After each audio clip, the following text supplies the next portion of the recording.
आज और कल में आप सभी का स्वागत है। मैं हूं स्वाति रायना। बताएंगे बाजार में आज का पूरा एक्शन, साथ ही कल के लिए क्या रहे आपकी स्ट्रैटेजी और शेयरों में कमाई के शानदार मौके भी। आप भी पूछ सकते हैं सवाल। फोन नंबर है 02223001634 या फिर आप हमें 02223001635 पर कीजिए कॉल। फेसबुक पर @ZBusiness ऑनलाइन और ट्विटर पर @ZBusiness अपने सवाल भेजिए #बाजार आज और कल लिखकर। आपकी कल की तैयारी कराएंगे जी बिजनेस के मैनेजिंग एडिटर अनिल सिंघवी, साथ ही खास मेहमान ट्रेड स्विफ्ट ब्रोकिंग के संदीप जैन हमारे साथ हैं। संदीप जी, स्वागत करते हैं आपका आज के शो में। और सबसे पहले आज के बाजार पर एक नजर डाल लें। वीकली एक्सपायरी के दिन बाजार लगातार दूसरे दिन गिरावट पर ही बंद हुए। सेंसेक्स 248 अंक फिसलकर 65,629 पर बंद हुआ। निफ्टी 46 अंक गिरकर 19,625 पर बंद हुआ। बैंक निफ्टी 134 अंक लुढ़क कर 43,754 पर बंद हुआ।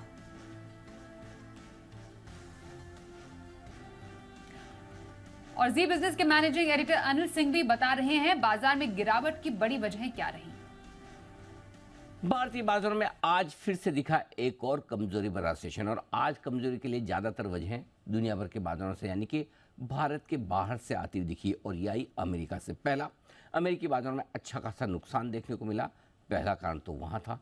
दूसरा कारण ये था कि अमेरिकी बाजारों में नुकसान के साथ साथ बॉन्ड यील्ड्स काफ़ी तेज़ी से बढ़कर रही, 16 साल की ऊंचाइयों पर पहुंचते हुए दिखी। डॉलर इंडेक्स भी 106.50 के आसपास पहुंचता हुआ नजर आया, और कच्चा तेल $90 के ऊपर टिकता हुआ नजर आया। यानी कि 3-4 संकेत जो कुछ भी हम ग्लोबल मार्केट से लेते हैं उनमें कहीं कोई राहत के संकेत नहीं। और अब तक अमेरिकी बाजार ज़्यादातर इन संकेतों पर बहुत रिएक्शन नहीं दे रहे थे, लेकिन कल तेज़ गिरावट अमेरिकी बाजारों में देखने को मिली, जिसका असर हमारे बाजारों पर, दुनिया भर के बाजारों पर देखने को मिला ही।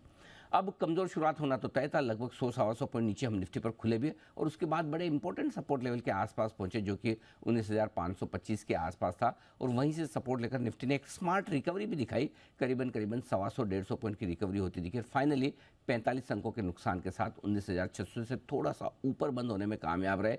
कमजोर तो थे, लेकिन बहुत बुरी क्लोजिंग नहीं। इसके विपरीत बैंक निफ्टी में बड़ा इंटरेस्टिंग एक्शन देखने को मिला। 44,000 के नीचे तो हम कल ही बंद हो गए थे। आज 43,550-600 के आसपास स्ट्रॉन्ग सपोर्ट जोन पर बैंक निफ्टी ने सपोर्ट लिया। स्मार्ट रिकवरी बैंक निफ्टी में आई और एक बार 44,000 को क्रॉस भी किया, लेकिन आखिरी 1 घंटे में फिर से बैंक निफ्टी पर दिखा दबाव, और आज 43,800 के नीचे बैंक निफ्टी बंद होता दिखा। इन सब के बीच में कल मार खाने वाले मिड कैप और स्मॉल कैप शेयर आज उतने बुरे थे नहीं। मिड कैप इंडेक्स एकदम हल्के से लाल निशान में बंद हुआ, जबकि इन सब के बीच में स्मॉल कैप इंडेक्स में आज फिर से तेजी हरे निशान के साथ ट्रेड होता दिखा। तो चुनिंदा स्मॉल कैप शेयरों में आज खरीदारी लौटती दिखी। भारतीय बाजारों में एकमात्र नेगेटिव फैक्टर हमारा अपना ये था। कल के सेशन में जो कमजोरी दिखी उसमें एफआईज की तरफ से दमदार बिकवाली के आंकड़े कैश और वायदा कारोबार में दोनों आते दिखे, और यही वजह थी कि रिकवरी दिन के दौरान आई जरूर, लेकिन बहुत टिकाऊ नहीं हो पाई। तो कुल मिलाकर आज वायदा कारोबार की निफ्टी की हफ्ते की एक्सपायरी के दिन बाजार में हल्की फुल्की कमजोरी का रहा ट्रेंड। और आइए अब संस्थागत निवेशकों का डेटा भी देख लेते हैं। एफआईआई यानी विदेशी संस्थागत निवेशकों ने कैश मार्केट में करीब 1,093 करोड़ रुपए की बिकवाली की है। डीआईआई यानी घरेलू संस्थागत निवेशकों की तरफ से करीब 736 करोड़ रुपए की खरीदारी के आंकड़े आए हैं सामने।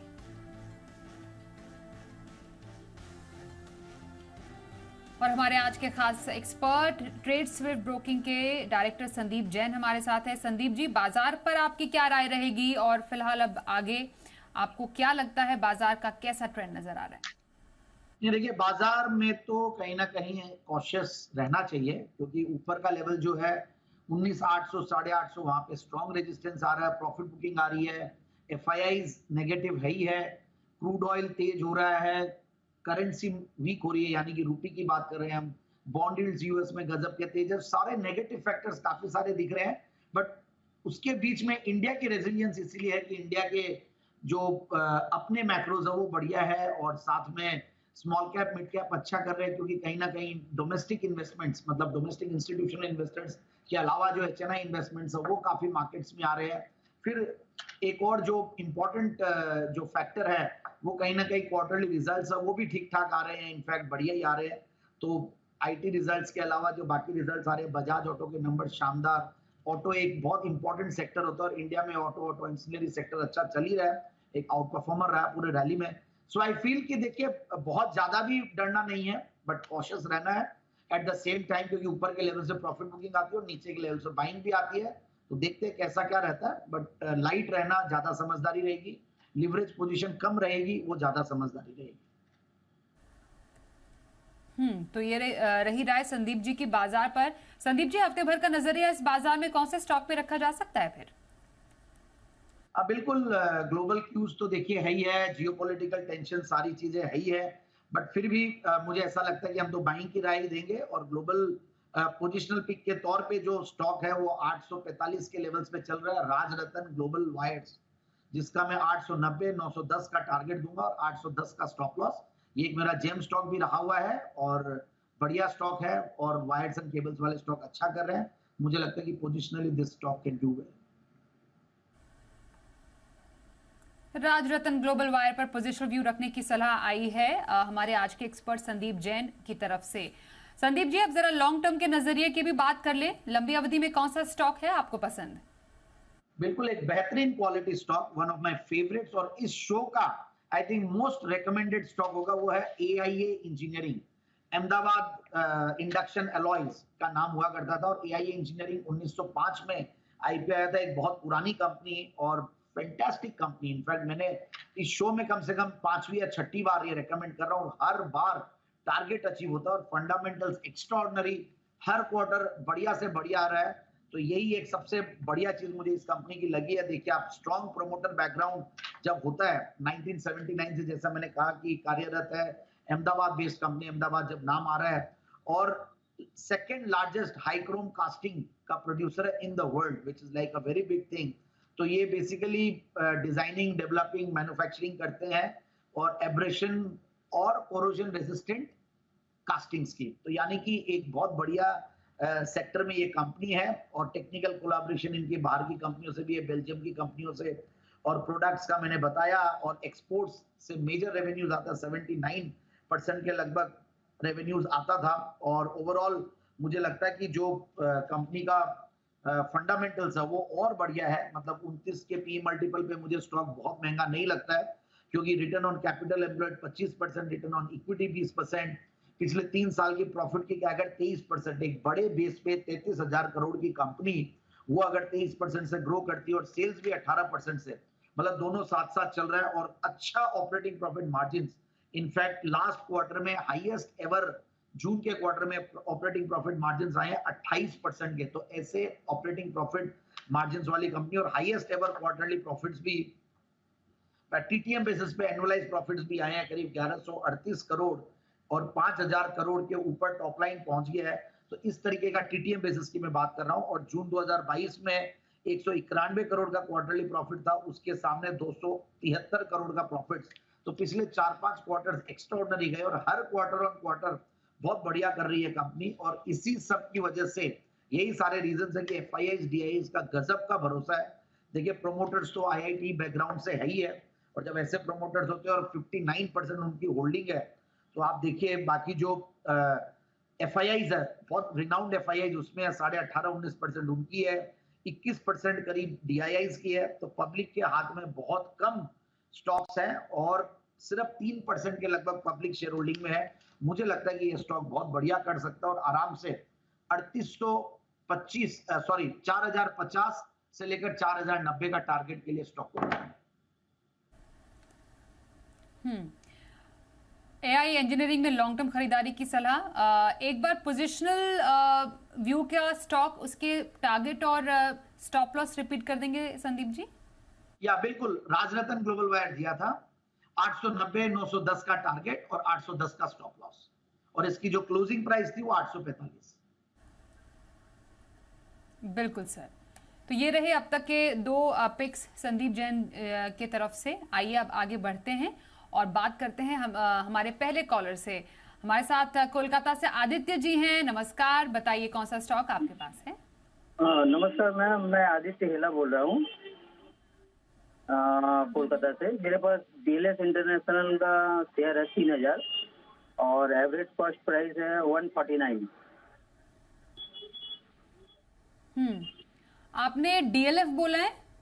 DLF international. DLF international.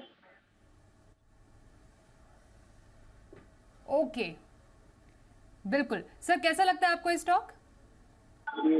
तो देखिए एक बेहतरीन क्वालिटी कंपनी है और ये स्टॉक मैंने पिछले साल अनिल जी के बर्थडे पे रेकमेंड किया था और वहां से ये स्टॉक ऑलरेडी मल्टीबैगर हुआ है और एक बार ऊपर के लेवल से करेक्ट हुआ है। इनका एक दूसरा आईपीओ भी आने वाला है और बीएलएस देखिए one of the biggest companies है वीजा एप्लीकेशन प्रोसेसिंग में, तो फैंटास्टिक परफॉर्मेंस रहा है और एक जो ग्रोथ है वो गजब की ग्रोथ है। रिटर्न ऑन कैपिटल एम्प्लॉयड बहुत बढ़िया ग्रोथ की मैं बात करूं तो प्रॉफिट की 3 साल की कैगर जो है 38%, तो इस तरीके के फंडामेंटल्स है और ऊपर से करेक्ट होके अच्छे लेवल्स पे है, तो मेरे हिसाब से इनको होल्ड करना चाहिए। और जो क्वार्टरली रिजल्ट्स आ रहे हैं वो गजब के रिजल्ट्स आ रहे हैं। पिछले अगर जून में 31 करोड़ का पैट था तो जून 2023 में 71 करोड़ का पैट, तो इस तरीके के रिजल्ट्स आ रहे हैं। सो आई फील कि स्टॉक को ये होल्ड करना चाहिए और बिल्कुल जो टारगेट्स है ऊपर के लेवल से करेक्ट हुआ है 300 तक के टारगेट के लिए स्टॉक को ले सकते हैं। बिल्कुल, बीएलएस इंटरनेशनल होल्ड करने की सलाह आपके लिए आ रही है हमारे आज के एक्सपर्ट संदीप जैन की तरफ से। आइए अब अगले कॉलर से बात करें। हमारे साथ बिहार से रवि जी हैं। नमस्कार, बताइए क्या स्टॉक है आपके पास? हेलो जी नमस्कार, सवाल पूछिए। नमस्कार सर। मेरे पास मैम ग्रीस कॉटन के 1000 शेयर हैं 134 रुपया 80 पैसे पे और डिश टीवी हमारे पास 2000 हैं 21 रुपये 50 पैसे पे। तो जानना चाहते हैं कि अभी स्टॉक क्या बताया आप? Dish TV, okay fine. और कितनी लंबी अवधि के नजरिए के लिए स्टॉक है आपके पास? 1 मंथ के लिए मैम। ग्रीस कॉटन का जो वो प्राइस है हमारा 134 रुपये 80 पैसे का है, 134 रुपये। ओके ठीक है। और तो और ग्रीस और डिश टीवी का जो है मैडम वो 21 रुपये 50 पैसे पे है। All right. महीने भर का नजरिया ग्रीव्स कॉटन और डिश टीवी पर बताइए संदीप जी। देखिए मैं ग्रीव्स कॉटन की बात करूंगा। हालांकि देखिए ये दोनों ही स्टॉक मैंने कभी भी रेकमेंड नहीं किया, इतना आते हैं और रोज कोई ना कोई स्टॉक आइडिया लाते हैं। और ग्रीव्स कॉटन में देखिए मैं समहाउ शुरू से नेगेटिव था, मुझे डाइजेस्ट नहीं हो रहा था। हालांकि काफी अच्छी स्टोरी है, सब कुछ है, बट मुझे वैल्यूएशन सस्ते नहीं लगते हैं। मुझे कुछ तो जो बैलेंस शीट में कुछ चीजें बढ़िया नहीं लग रही है, रिटर्न नंबर्स हो ये सब चीजें बहुत बढ़िया नहीं लग रही है। और करेक्शन भी हुआ है स्टॉक में, टेक्निकली भी वीक है और कोई ग्रोथ के नंबर्स भी नहीं आ रहे हैं। काफी मतलब वैसे देखिए पावर टिलर्स और ये ईवी रिलेटेड कुछ स्टोरीज है, बट समहाउ मुझे बहुत ज्यादा समझ में नहीं आ रहा है। इनका एक खुद का ब्रांड भी है इलेक्ट्रिक मोबिलिटी में, बट ओवरऑल ऊपर आए तो निकल जाए। अभी इनको कोई विशेष लॉस हो नहीं रहा है तो बाउंस पे निकलने की राय दूंगा मैं। और डिश टीवी पे मेरा कोई विशेष कमेंट है। बिल्कुल, ये रही आपके स्टॉक्स पर आए हमारे एक्सपर्ट की ओर से। अगले कॉलर मुंबई से कमलेश जी हैं। नमस्कार, बताइए कौन सा स्टॉक है आपके पास? कौन मिला? हाँ जी, पूछिए सवाल।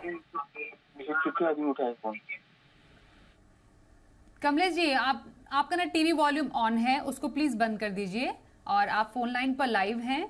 बताइए क्या सवाल है आपका? चलिए थोड़ी देर में बात करते हैं हमारे इन दर्शक से। अगले सवाल की ओर बढ़ें।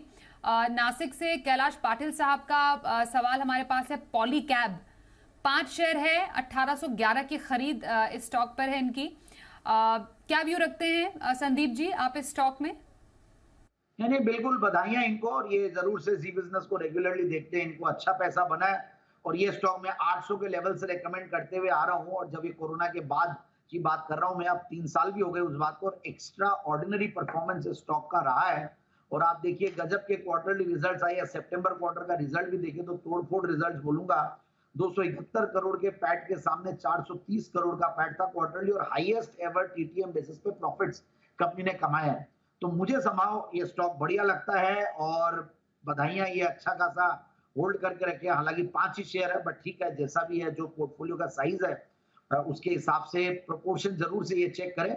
बट मेरे हिसाब से ये है कि नया लेना नहीं है, इसको आप कंटिन्यू राइड करें। बाकी टारगेट जो है 5500 का लगा ले, 5500 पे एक बार प्रॉफिट बुकिंग करने में भी कोई हर्जा नहीं है।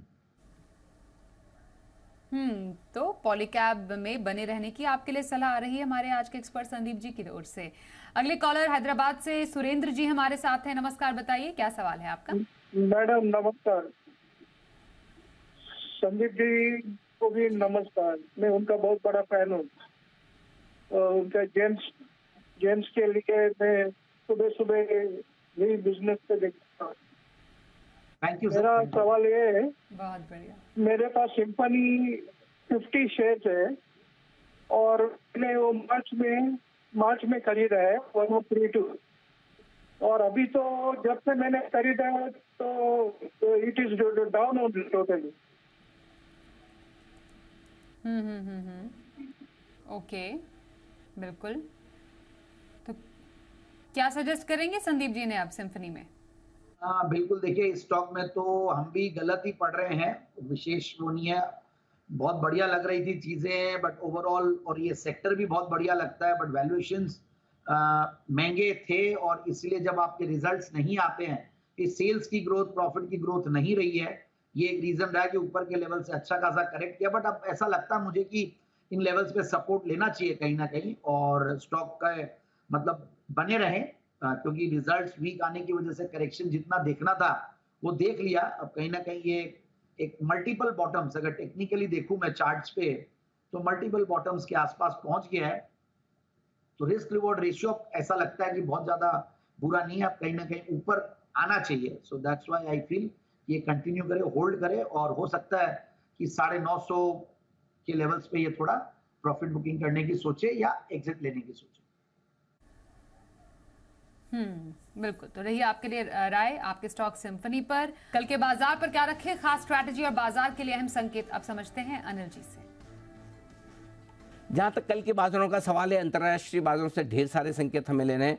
युद्ध के खबरों पर तो नजर रहेगी, लेकिन देखते हैं अमेरिका में बॉन्ड यील्ड, डॉलर इंडेक्स किस तरह का प्रदर्शन करते हैं। हमारे अपने संकेतों में यह देखना इंटरेस्टिंग होगा कि आज के सेशन में एफआईज की तरफ से खरीदारी बिकवाली के आंकड़े कितने बड़े नजर आते हैं। कल एक अच्छी बात होगी, निफ्टी और बैंक निफ्टी दोनों ही थोड़े से वीकली एक्सपायरी के बाद पोजीशंस वहां पर लाइट हल्की मिलेगी। ऐसे में सपोर्ट रेंज जो है कल के लिए, वो सपोर्ट रेंज आपको मिलेगा निफ्टी पर 19,485 से 19,550। ये रेंज सपोर्ट का काम करेगी। ऊपरी स्तरों पर 19,700 से 19,775 की रेंज सप्लाई जोन है। बैंक निफ्टी का जहां तक सवाल है, 43,550, 43,600 ये आखिरी सपोर्ट रेंज है। एक बार 43,500 के नीचे ट्रेड करना शुरू किया तो फिर थोड़ी नई रिस्क खुलती है। पिछले 106 ट्रेडिंग सेशन से बैंक निफ्टी 43,600 के ऊपर ही बंद हो रहा है, इसलिए क्लोजिंग बेसिस पे ये लेवल बेहद अहम होगा। अगर रिकवरी आई तो इस रिकवरी में 44,050 से लेकर 44,200 तक जाने की कोशिश बैंक निफ्टी की हो सकती है और वहां पर आपको सप्लाई भी आते हुए दिख सकती है। तो इन लेवल्स पर आपको रखनी है नजर हफ्ते के आखिरी दिन कल।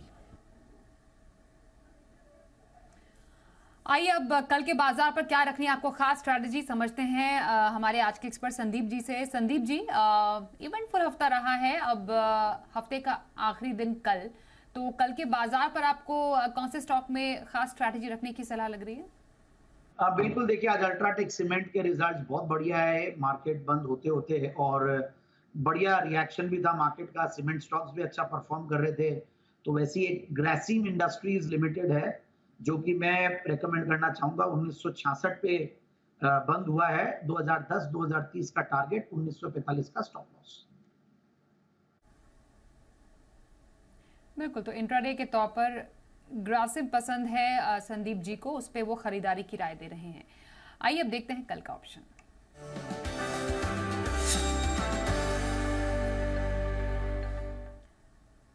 चॉइस ब्रोकिंग के सुमित बगड़िया हमारे साथ है। सुमित जी, स्वागत करते हैं आपका शो में। बताइए कल के बाजार में आपको कहां पर मौके नजर आ रहे हैं? नमस्कार। कल के बाजार में मेरी तरफ से दोनों स्ट्रेटेजी तेजी की तरफ की है। पहला स्टॉक है कोलगेट पामोलिव। कोलगेट पामोलिव में 2080 का कॉल लेने का सलाह रहेगा, 30 रुपए के आसपास। 15 रुपए के नीचे में स्टॉप लॉस लगाना है और ऊपर में 45 रुपए से लेके 50 रुपए तक के टारगेट कॉल के 2080 के कॉल के अंदर देखने को मिल सकते हैं। ये पहली स्ट्रेटेजी। दूसरी स्ट्रेटेजी बर्जर पेंट में यहाँ से बाउंस देखने को मिलना चाहिए। इसके लिए 575 वाला कॉल 5.5 रुपए के आसपास लेने का सलाह रहेगा। 4 रुपए का इसके अंदर नीचे में स्टॉप लॉस लगाना है और ऊपर में टारगेट 8 रुपए से लेके 10 रुपए तक के देखने को मिल सकते हैं। ये दो स्ट्रेटेजी मेरी तरफ से कल के लिए, दोनों तेजी की तरफ की स्ट्रेटेजी है। जी, तो सुमित बगड़िया की कल के लिए स्ट्रैटेजी ऑप्शंस में बहुत धन्यवाद हमारे साथ शो में शामिल होने के लिए। संदीप जी, आपका भी धन्यवाद करेंगे कार्यक्रम में शामिल होने के लिए।